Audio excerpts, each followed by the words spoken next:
Hello, Dr. Mike here. This is for my Cybersecurity version 2 series, and this is for Chapter 8, or Topic 15, Forensics, Legal Issues, and Privacy, which is Chapter 8 of the same name in our new textbook. And it's no surprise about forensics, legal issues, and privacy. Now, it's really short on each one of those. Each one of these can really become a huge topic on its own. But we'll just explore the textbook and just look over a couple of things here. So, starts off to talk about forensics. I know the first thing you might think about forensics is, NCIS or, criminal, non-Hollywood, actual criminal forensics. So, the FBI Cyber Forensics Division, things like that. And there are those around. And yes, definitely forensics is a huge part of criminal justice. However, it also plays a huge role in corporate. So any kind of DevOps team, incident response teams, forensics does play a part in this. And the textbook talks about this here, especially when it comes to investigate, confirm, recovery. Some of these steps, of course, do have forensics to them. And it's not always because of human causes. The evidence is important. And evidence takes place in a lot of places. And one of them, of course, the big ones is logs. I know I said this before. Log files are both key to human, if we have a attacker, or system issues. So a lot of times when systems are architected, they will cut logs locally and also use some sort of remote log server. And these remote log servers are used for, a lot of times it's called rsyslog for Linux, for example. I'm not sure what the Windows version is. But our log server here is used for producing a lot of times analysis, those big screens of current stats, network stats, server stats. And if one of these things has an error, the error gets reported here, it gets parsed. Now, of course, this might have its own way to send out critical errors, its own way to communicate out to our DevOps team. But it's also cut to the logs and shows up here on our error board. Now, again, this is critical. Could be a read-only copy of the log. The idea being, if something happens to this or all of them, we have some evidence here to go back and see. So then that something could be someone was attacked. We were hacked. Someone tried to hack us. Sometimes you might get Nmap, or you might get network logs showing an attack is in progress. You can defend against it, and then even go back and say, well, what are they attacking? Was it a general scan? Were they just scanning to see what's open? Or were they actually focused on a specific thing on a certain web page? Why then were they on that web page? Well, you know what? We found out that it's possible cross-site scripting in trying to be embedded, or maybe it's an injection, a SQL injection, and maybe it almost worked. So that might raise the concern that this component is actually, maybe slipped through any kind of testing, and this can be reported. It may be mitigated short-term, can be removed, or find some short-term mitigation strategy, and then of course put into the change management system to get that fixed. So logs, they're very important. So huge part of evidence. Now, evidence, of course, how it's treated. The chapter talks about some things about best evidence rule, which is probably one of the biggest ones you'll see with cyber. The idea being, you need to have sort of a duplicate, a preferred duplicate over the real evidence. Here's the thing so there's a subpoena to your company, or you subpoena the ISP for logs, and those logs, even though maybe you're a DevOps team, this could move into a criminal prosecution. So you want to treat some of these things as actual criminal evidence. Maybe the logs are used for someone who has been doing some internal insider threat. Maybe someone's stealing data, ciphering it off. So yeah, it's like you have access to all the email logs, their logs, their access logs. You gather evidence, and you want to treat it as a criminal evidence because it could move to an authority. So, and that being best evidence rule, saying, well, we don't have the actual server log. I can't take the server off the rack and give it to you. That would take the whole server down. I have a sort of known best copy of that log file. And there's ways to do that with hashing, and we'll show you that example in a second. So again, this is really criminal justice. We get into forensics. We get to this level with best evidence rule, exclusionary rules, heresy, and so on. But let's talk about volatility data. This is actually more important when it comes to probably this part of sort of the forensics spear here, the tip of it. You know, you can get. I mean, there's a lot to go into forensics itself. The entire class I teach on that. But look also at evidence types: documentary evidence, demonstrative evidence, and so on. These are just good forward things to know. Some evidence might not be an actual thing. It could be some way of documenting printouts, manuals, and so on that could be used. It could be a document saying, well, we have this document showing that you weren't going to use our systems for Bitcoin mining, but yet we have evidence, direct evidence, a log showing you logged in and planted a bit miner on our servers, and then transferred those bitcoins to your own account. So is this person maybe fired, or you could actually hold them legally? But again, you can see how that could be used here. So there is a gray area between what we think is criminal justice and just cybersecurity. And I say cybersecurity, this is from the corporate end. Criminal justice itself. There is a lot of overlap here, and there is times you want to treat things like evidence. So now evidence itself, the chapter talks about volatility data. This is actually a pretty good graphic here.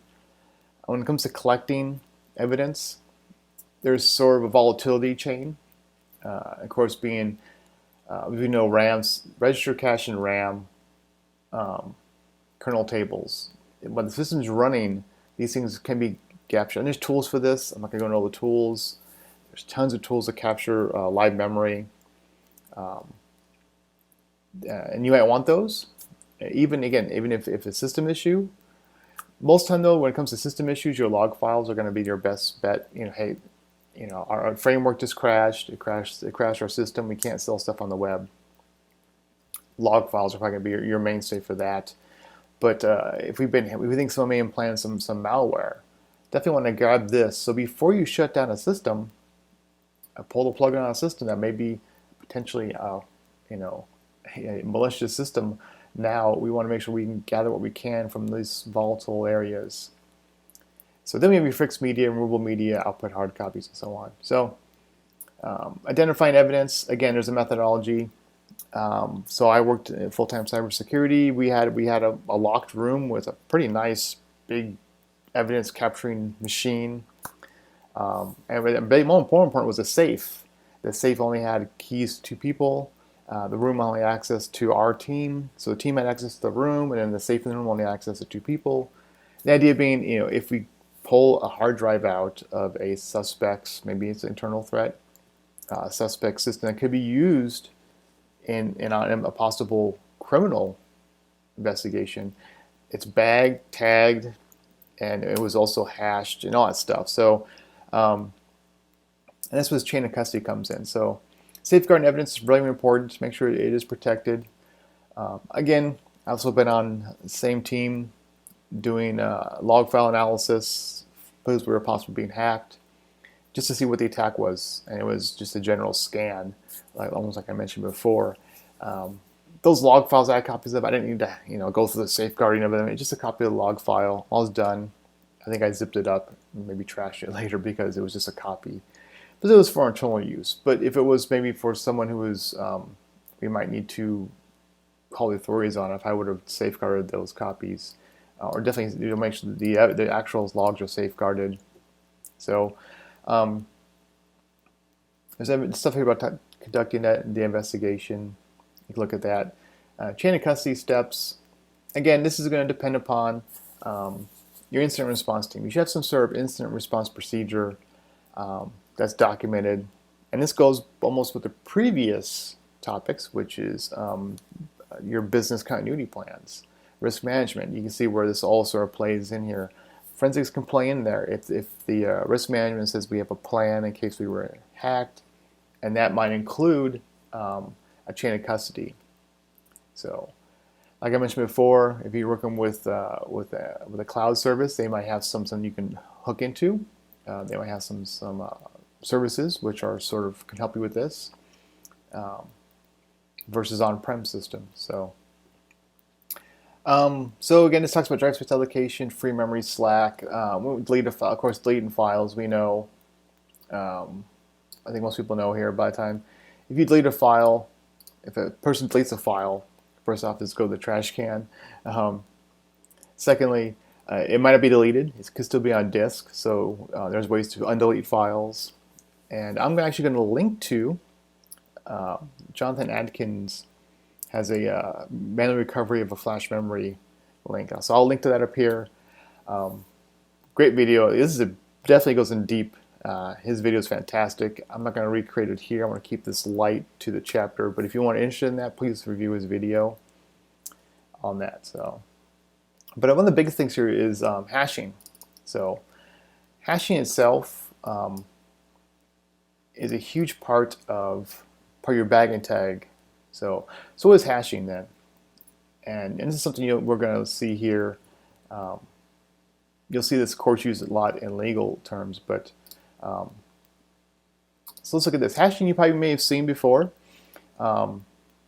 There's all kinds of hashes. There's SHA series 1, there's 256, and so on. And then there's MD5, Message Digest 5, which these are used for a lot of ways to sort of ensure integrity. I'll show you an example here. So a lot of times if you download something, maybe if you download a file like the Kali Linux ISO, which you may have done, you'll see there to provide some sort of hash. It could be MD5, it could be SHA1 or 256, and it could be more than one. The idea behind that is if I have this file here, which I downloaded, you can see here there's a MD5, and I can ensure its integrity by MD5. And I can see that this hash matches. So I know the integrity of the file is perfect. It basically matches this. Now, if I make a copy of this file, and I use the copy to, this is a DV file, so this is basically a USB image. If I use a copy of this file, I can use the same hash to show it's best known evidence. It's still the best known evidence. So back to that rule again. I didn't touch the original image.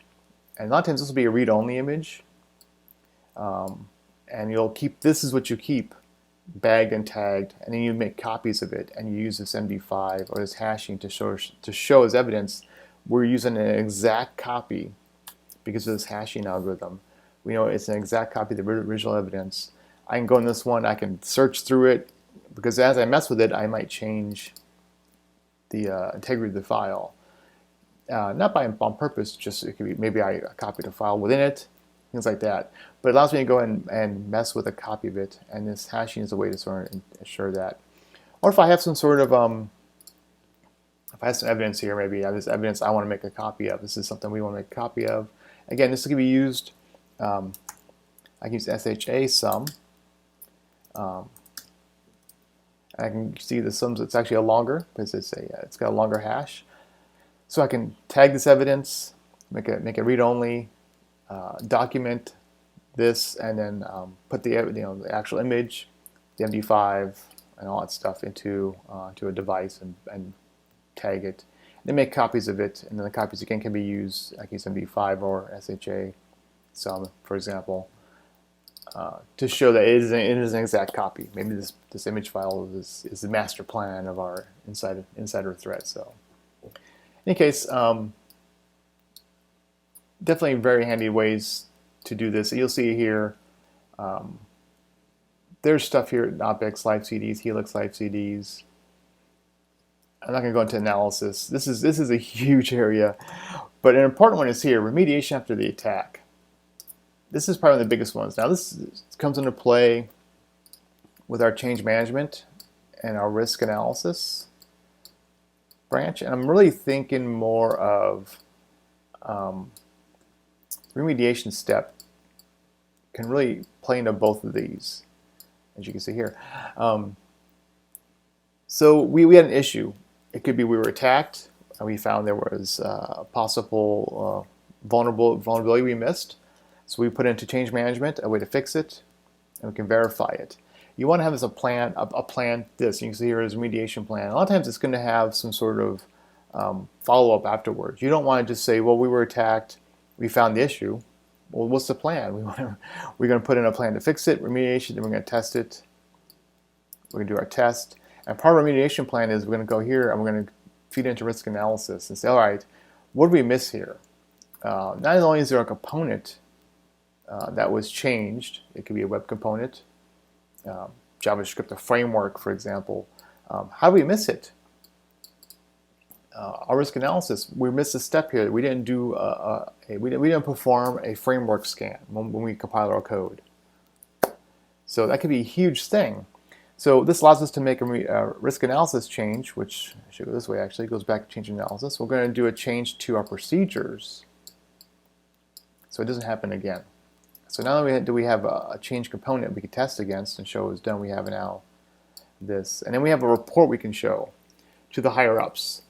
You know, hey, we found through our alert system that someone was scanning us and they honed in on a certain component. Our framework was out of date. We blocked the IP. We made a quick, that evening we set up a change. We did a quick test. We verified it didn't impact anything, change in our framework. It didn't affect our system. We put the framework update into place using their guidelines. And now we found that we were missing framework scanning. OWASP has a framework scanner, the dependency check. We added that to our compiling system, and now we have a plan. And then we have basically a sort of post hoc report here, to sort of, and this is important. You want this report because you can give this to the higher ups and show that your processes are working. The money you spent for alerts, the money you spent for cybersecurity, or maybe the need for more money. This report is going to be very important. Anyone has to report for if it happens again. The people who were involved in this are gone. Maybe they left. It's been years. You want to say, well, yeah, this happened a few years ago, and here's what we have. We have documents showing how we sort of approach this. So this remediation step is really important. And you can see how it plays in change management, risk analysis. So just be sure that it's seen at that level. And when it comes to maybe you as part of the cybersecurity, security engineering, whatever you want to call the role, sec DevOps, that this is not missed. So, and there's going to be a lot of people in this. There's going to be your sysadmins, there could be developers, project managers, there could be product managers inside there. They're going to make communications out to the customers. So it can become a very involved process with a pretty big, imagine a data breach. You can imagine legal then gets injected into that process.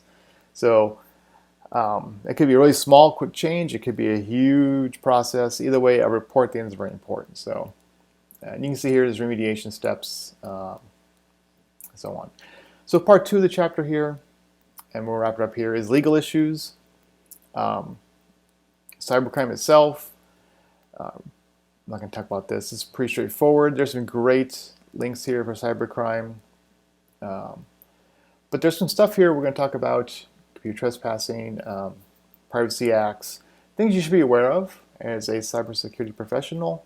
It might not really come into play directly, but know that it's possible you might be able to use these in remediation. Maybe there's that insider threat. Well, they broke the Computer Fraud and Abuse Act. We can call in legal authorities possibly, and now we have our evidence bagged and tagged. We have something we can bring against this person, this ex-employee. But more important, I think, from this chapter is understand there are legal premises that come into play if you do certain things within your company.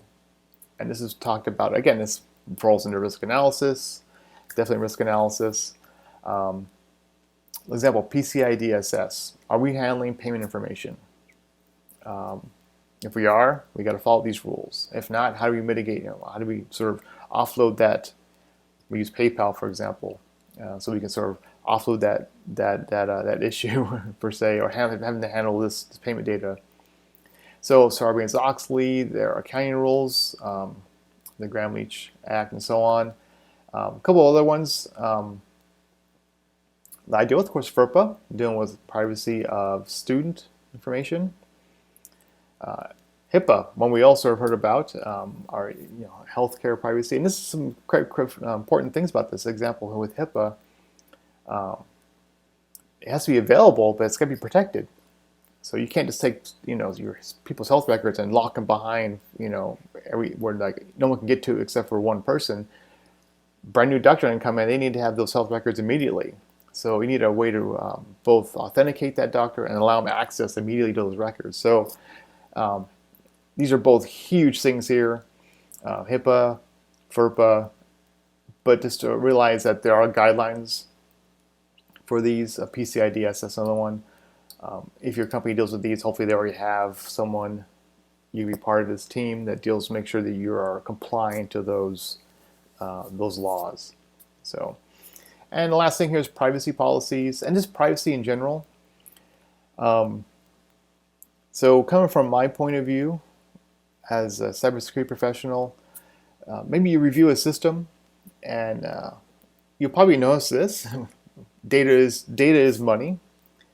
Customer data could be of great value, but a lot of times maybe a product manager, and not in a malicious manner, wants to collect everything they can about their customer because that information can be used to determine customer wants and marketing. And those are important, but you got to ask yourself, why are we collecting certain pieces of information about our customer? Be that advocate for the data itself and say, do we really need to have this? Because by having it, now we have PII, and this PII, if it's exposed, can be of an issue. And so there's a risk, cost versus risk there, risk analysis, and say, well, we need it because we can't make proper changes. And it's okay to be that sort of devil's advocate and ask those questions across. And if you say, well, if we need it, we need to document it, where we have it. We need to review any legal and regulations with it. Are we holding whole screen numbers? Oh man, that's a huge one. But even then, just email addresses, phone numbers, some things that we sort of see as well, not a big deal, but still we're holding information about our customers. And if that leaked out, what's the impact to our customers for that? How do we report it? So again, are there any gaps, any issues between this? So again, reviews with stakeholders. It could be from an audit, an internal audit. You might be an external. Could be a pen tester. You might say, "Wow, I just realized that I can change one of your URL component. I can log in under the test account, but if I change the user ID number, which is exposed in your URL, I can see other people's stuff. I can set up a simple Burp Suite scanner. I can go through 000 through 999. I can scrape, almost all your customer database, with no issue at all, other than having just one account in your system. Here's why I scraped, the email address, phone number, and so on. Do those need to be visible under this at all? Do you guys need to hold that at all? If you do, does it need to be visible under this API call? So review those findings. Again, people are data hoarders. They love to have that data. And how's it being protected internally? So be that devil's advocate when it comes to data that's not under these things, not under FERPA, HIPAA, PCI DSS, these sort of fringe things, email address, probably need to have that, but how's it protected anyways? But do we need to have home address or city? So in any case, that wraps up the chapter here. Here's a summary you can look at, and that wraps up just some stuff here on some of the good resources. So that's sort of wrap up here on forensics, legal issues, and privacy. It really is a summary of all three of these things. Again, forensics itself and legal issues could be huge content. There's books on both of those. So if you're curious, definitely do further investigation there. In case that wraps up the series, thank you.